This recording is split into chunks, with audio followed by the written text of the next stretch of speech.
Good afternoon and welcome to NCC News Online. I'm your host, Riley Underwood. Let's take a look at stories happening across central New York. Over the weekend, Micron Technology announced delays to the opening of its first two chip factories in Clay. Instead of opening in 2028, the first plant is now scheduled for late 2030, and the second not until 2033. Micron also said construction of the two plants will take longer than first expected. Along with delayed start to construction, the estimated construction time is now 4 years for the first plant compared to a 3-year estimate put out in 2022. Although there is no specific reason for the delay, Micron did say that some requirements in the $6.1 billion agreement with the U.S. Department of Commerce did change. And we asked you, the NCC viewers, if you thought the Micron plant would be finished by the new date.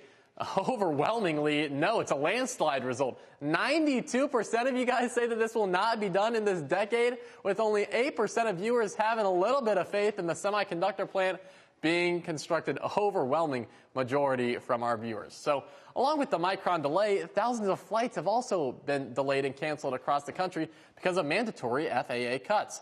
Syracuse Hancock International Airport isn't on the list of airports directly affected by these cuts, though they probably should be. But the impact is still being felt by both central New Yorkers and out-of-town travelers. The majority of flights heading in and out of Syracuse remain on time, but there are still a few that are affected by the changes.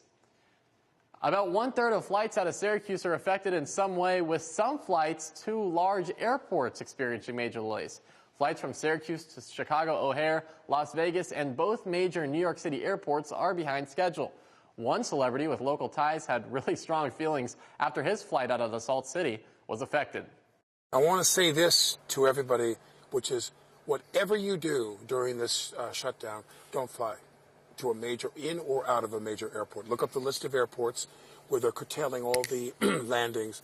And whatever you do, don't fly. It's a complete waste of your time. It's a complete waste of your time. And while a celebrity like Baldwin is not used to these travel issues, they are becoming more common with the FAA travel cuts. NCC News reporter Nico Horning was out today to learn more. He joins us now in studio. Nico, what do you got?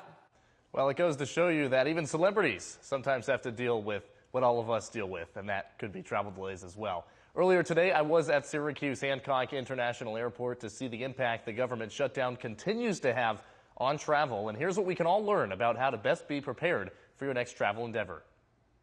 Mostly right now, people are just curious what is going to happen next. The ongoing government shutdown has impacted air travel in recent days. Although Syracuse Hancock International isn't on the list of 40 airports reducing flights, passengers are still feeling the effects of airline delays. So what's AAA communications specialist Valerie Puma's most important piece of advice? Planning ahead. So if you know that you have a flight either leaving Syracuse or coming into Syracuse anytime soon, making sure that you have that airline app downloaded to your phone, because that's going to be the best way to get updates about your flight. Now, another tip that Puma suggests is to avoid checking a bag if at all possible, because it may not end up here on the baggage carousel. It might end up over here, where all of the other misplaced and delayed bags have ended up from their prior connecting hubs. Now, Thanksgiving travel is just a couple of weeks away, and it remains to be seen whether all of this ongoing mess will trickle over into the holiday season. If you can leave as early as the weekend before Thanksgiving, that would be great. And then returning that Friday after Thanksgiving is going to be less busy. The weekend will, of course, be very busy on the roads. And if social media is any indication, not even celebrities such as Alec Baldwin are spared this difficulty. Baldwin, whose mother was born and raised in Syracuse, shared his recent travel headaches to Instagram. Airport representatives told me that they encourage all travelers, regardless of celebrity status, to monitor their flight status with their airline. Please be patient and please be kind to all of the workers who are coming in. They're helping out, they're doing their best, and this is a time of year that a lot of people are going to be traveling. With more news on the government shutdown on the way, airports may be back to full capacity soon before the thick of holiday travel.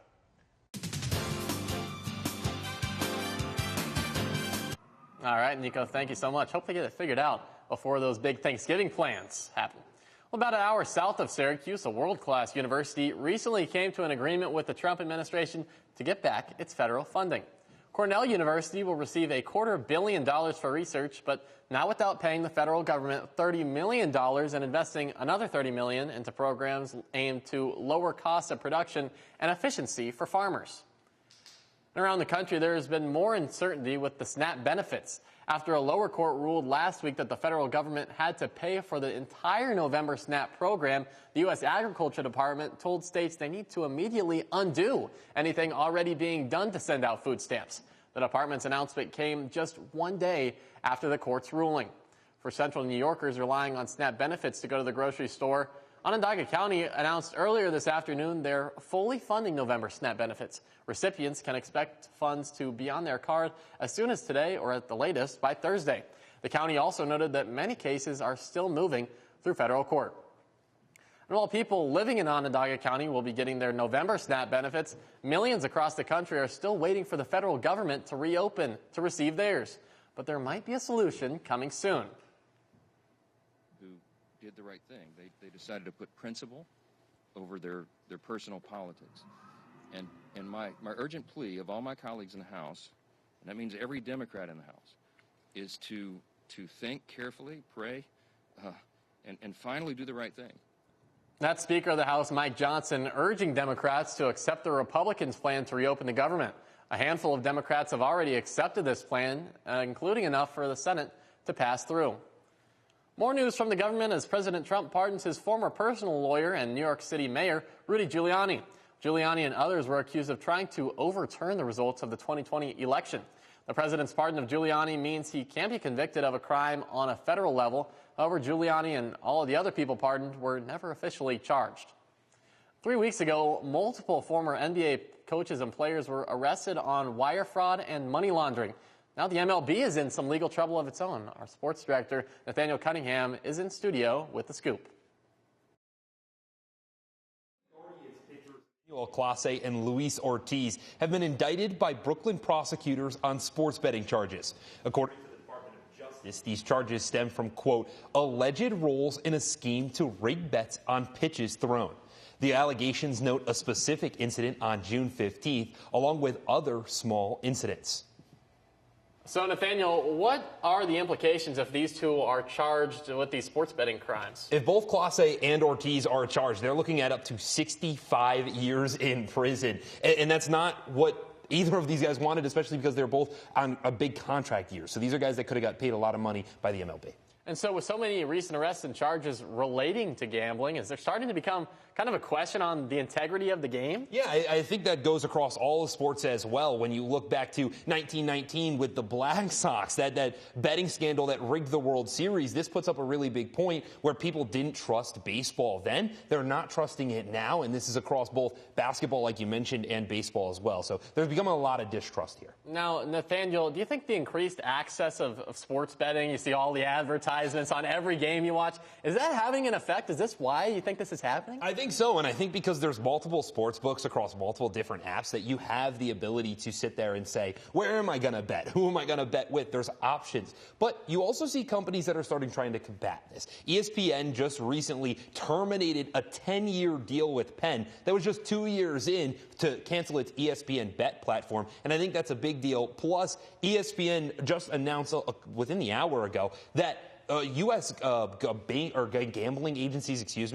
are going to be limiting individual pitch bets to $200 and not allowing those wagers into parlays. So it's not like these gambling companies are not taking this seriously. You can clearly see they're having a reaction. All right, thanks, Nathaniel, for the breakdown. More NCC news to come. We've got you covered with our 5-day forecast.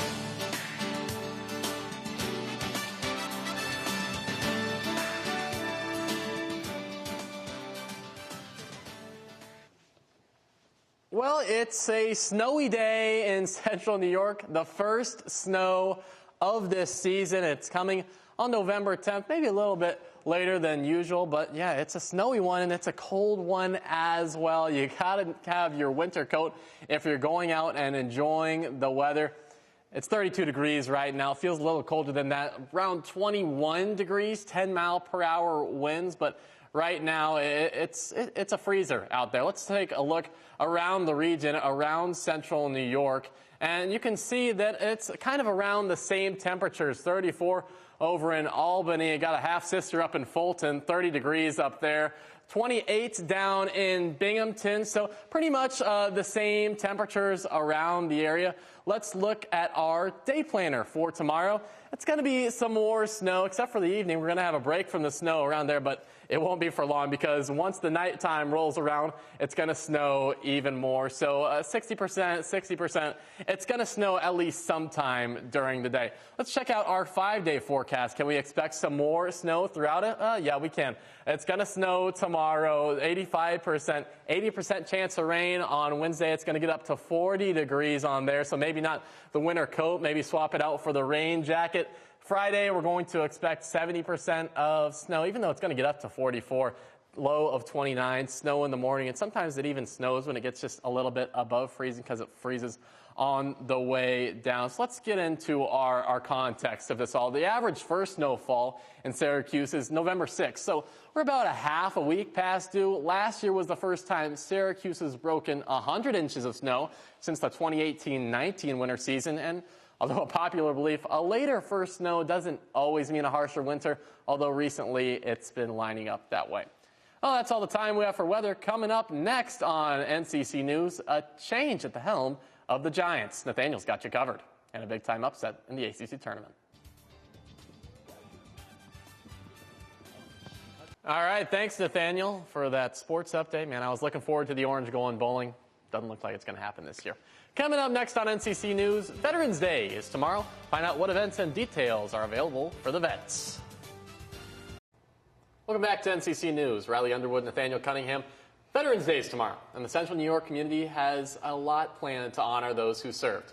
The day starts at 6:30 with a fun 5K run on the campus of Syracuse University. In addition, many companies are offering discounts or free services to military veterans, including Turning Stone Resort and Casino, Supercuts, Applebee's, and Chipotle, along with other stores. And Nathaniel, we love our vets here on NCC News. Absolutely. Yeah, and you know, my grandfather, he spent 9 years in the military, 6 in the Navy, 3 in the Army. So got to give a good shout out to my grandfather. Gotta love that, man. Uncle Bill passed away earlier this year. Longtime Navy veteran in the Korean War as well. You know, all the vets. You just gotta, you gotta love it. You gotta love them all. So. All right. Well, that's all for NCC News Online. I'm Riley Underwood.